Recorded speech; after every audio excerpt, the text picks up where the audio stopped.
Good morning dear students. इस class के तहत सभी विद्यार्थी ध्यान दें कि आप लोगों को जो चैप्टर पढ़ना है इंग्लिश रीडर का, वो भी कौन सा चैप्टर, लेसन फर्स्ट। देखिए चैप्टर का नाम है द फ्यूचर। फ्यूचर मतलब सब जानते हैं, फ्यूचर मतलब होता है भविष्य। और हमको जो पोएम लिखी गई वो किसके ऊपर लिखी गई, फ्यूचर के ऊपर लिखी गई। देखिए फ्यूचर में दिखाया गया ना कितना धुआं हुआ निकल रहा है, कैसे गाड़ियाँ हैं, रस है, ठीक है, पेड्स कैसे थे। वो ओल्ड टाइम का दिया गया, मॉडर्न टाइम का दिया गया। इसको थोड़ा सा आपको पढ़ना है। जैसे लिखा गया है, what does the future hold for us. What does the future hold for अस मतलब भविष्य ने, ठीक है, हमारे लिए क्या होल्ड मतलब संरक्षित, क्या संरक्षित करके रखा। Smoke filled skies and poisonous cars मतलब धुओं से भरा हुआ आसमान और जहरीली कारें। And broken land with useless dust और टूटी हुई धरती जो निरर्थक धूल में क्या हो गई है, तब्दील हो गई है। And nature's beauty behind bars और जो प्रकृति की सुंदरता हो गई है वो किसके पीछे हो गई है, बार्स के, मतलब कहा गया जेल में कैद हो गई। अब देखिए पहला स्टैंजा है, what does the future hold for us, भविष्य हमारे लिए क्या बचा के रखा है। Smoke filled skies and poisonous car मतलब हमारे जो ले रखा है वो धुओं से भरा हुआ क्षेत्र, आसमान और जहर से भरी हुई कारें। And broken lands with useless dust और टूटी हुई धरती जो यूजलेस मतलब बेकार में धूल के रूप में इधर उधर उड़ रही है। एंड नेचर्स ब्यूटी बिहाइंड वार और जिसने कह दिया गया प्रकृति की सुंदरता को जेल में कैद कर दिया।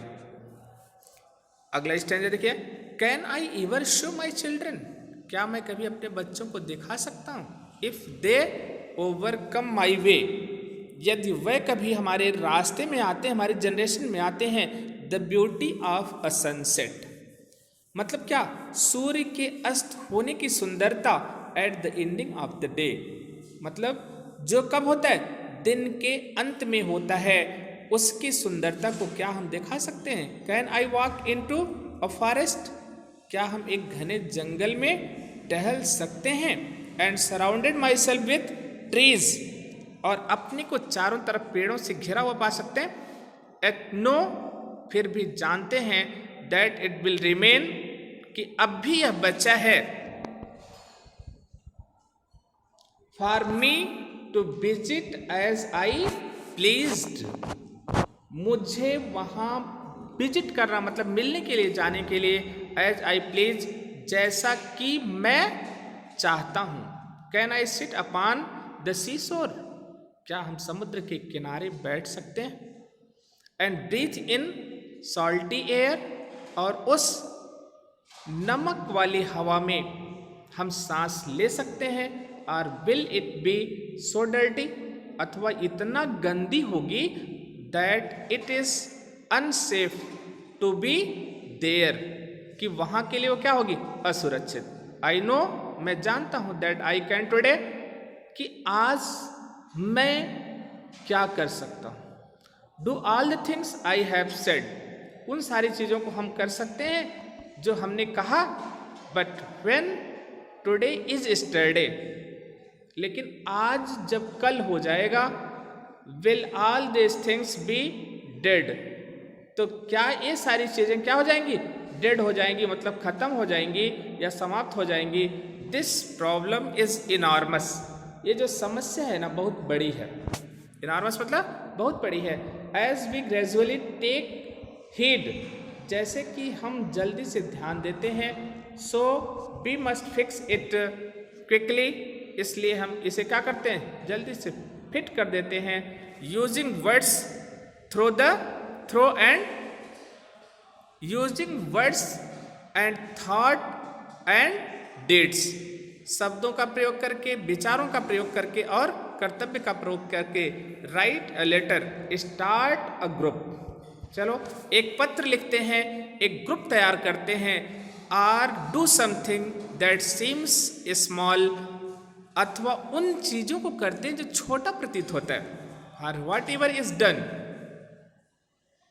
जो भी हम कभी किए, एंड एड द अर्थ, और धरती में जोड़े, is fantastic for us all, जो हम सबके लिए शानदार है। चलिए अब यहां से आपको चैप्टर पढ़ रहे हैं। लेसन 1 है the future. What does the future hold for us? Smoke field skies and poisonous car and broken land with useless dust and nature's beauty behind bars. Can I never show my children, if they overcome my way, the beauty of a sunset all at the ending of the day? Can I walk into a forest and surrounded myself with tears, and know that it will remain for me to visit as I pleased?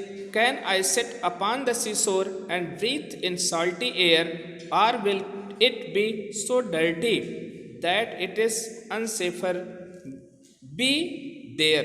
I know that I can today do all the things I have said, but when today is yesterday, will all these things be dead? This problem is enormous.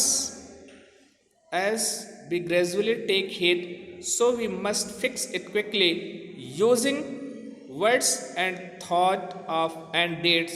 Write a letter, start group, or do something that seems small, for whatever is done to add the earth is fantastic for us all. ये तो पहला paragraph हो गया। अब इसके बाद देखिए यहाँ पर आपका अभी इतना रिमेन मतलब शेष बचा हुआ। अब हम इस पर चलते हैं। इफ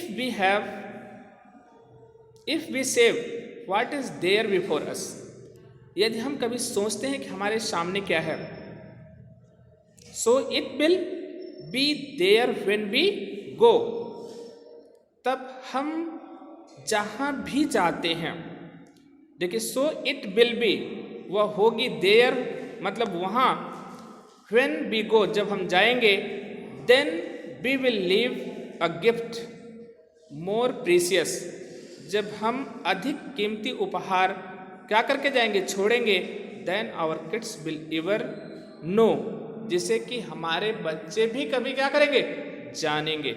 यहाँ तक आपकी पोएम है। एंड्रयू हॉब्स इसके क्या है, राइटर। 8 लाइन पोएम लिख करके वर्ड मीनिंग नोट करिएगा। जैसे स्मोक मतलब धुआं, पॉइजन मतलब जहर, डस्ट मतलब धूल, सराउंडेड चारों ओर, प्लीज मतलब प्रसन्नता, इनार्मस मतलब विशाल, थॉट्स मतलब विचार, डेट्स मतलब कार्य, हेड मतलब सहायता, फैंटास्टिक अति उत्तम, प्रेसियस अमूल्य शानदार, किड्स मतलब बच्चे। इसको अपनी कॉपी में नोट करके फर्स्ट चैप्टर कंप्लीट करिएगा। Okay, thank you for this class.